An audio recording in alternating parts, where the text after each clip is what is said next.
नमस्कार। आकाशवाणी जयपुर अजमेर से प्रस्तुत हैं प्रादेशिक समाचार।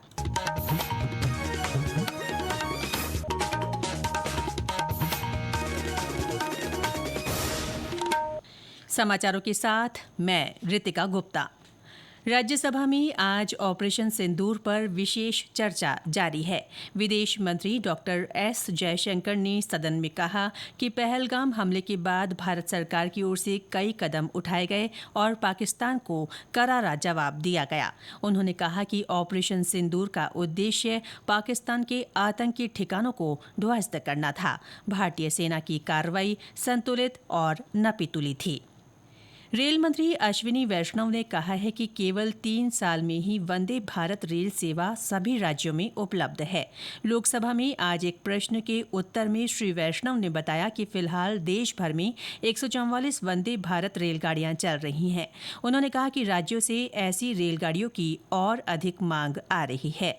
श्री वैष्णव ने कहा कि पिछले कुछ वर्ष में सामान्य श्रेणी के कोच की संख्या में बढ़ोतरी की गई है। उन्होंने बताया कि रेलगाड़ियों में कुल 82,000 कोच में से 70% सामान्य और गैर वातानुकूलित हैं। प्रदेश के दक्षिण पूर्वी हिस्सों में भारी बारिश का दौर बना हुआ है। पिछले 24 घंटों में कहीं कहीं बहुत भारी बारिश रिकॉर्ड की गई है। मौसम विभाग के अनुसार सबसे ज्यादा 23 सेंटीमीटर पानी सवाई माधोपुर के खंडार में बरसा। जिला मुख्यालय मलारना डूंगर और चौथ का बरवाड़ा में 20 सेंटीमीटर से ज्यादा बरसात हुई। बारां में भी कई इलाकों में 15 सेंटीमीटर से अधिक बारिश हुई। इस बीच आज भी कई स्थानों पर लगातार बरसात हो रही है। राजधानी जयपुर में सुबह से बरसात की झड़ी लगी हुई है।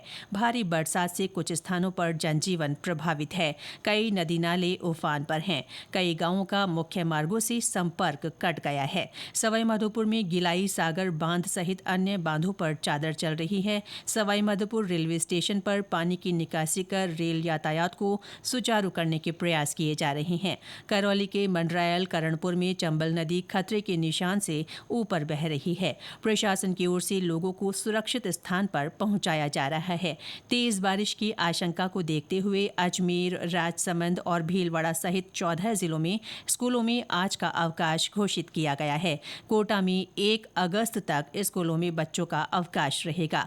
मौसम विभाग ने आज राज्य के 6 जिलों के लिए मूसलाधार बारिश का रेड अलर्ट जारी किया है। इनमें बारां, बूंदी, चित्तौड़गढ़, झालावाड़, कोटा और प्रतापगढ़ जिले शामिल हैं। वहीं लगभग सभी जिलों में बरसात का येलो अलर्ट है। इस बीच आपदा प्रबंधन मंत्री डॉक्टर किरोड़ी लाल मीणा ने कहा है कि राज्य सरकार किसी भी आपातकालीन परिस्थिति से निपटने के लिए पूरी तरह सतर्क और तैयार है। एक सोशल मीडिया पोस्ट में श्री मीणा ने लोगों से जलभराव और बाढ़ संभावित क्षेत्रों से दूर रहने और सावधानी रखने की अपील की है। वे आज सवाई माधोपुर में भारी वर्षा से प्रभावित क्षेत्रों का दौरा कर रहे हैं।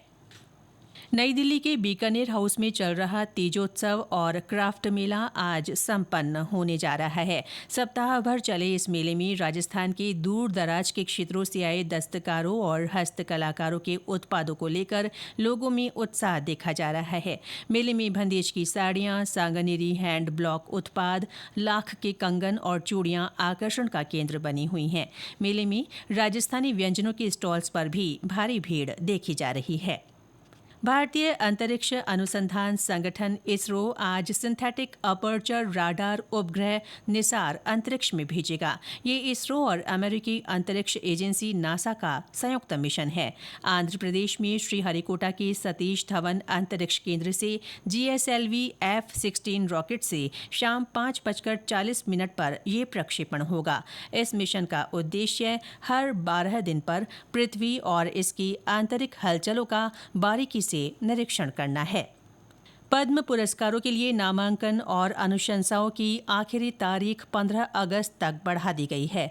पुरस्कारों के लिए नामांकन केवल राष्ट्रीय पुरस्कार पोर्टल पर ऑनलाइन प्राप्त किए जाएंगे। पद्म पुरस्कार 2026 की घोषणा गणतंत्र दिवस के अवसर पर की जाएगी। इसके साथ ही प्रादेशिक समाचार बुलेटिन समाप्त हुआ। हमारा अगला बुलेटिन शाम 6:30 बजे प्रसारित होगा। नमस्कार।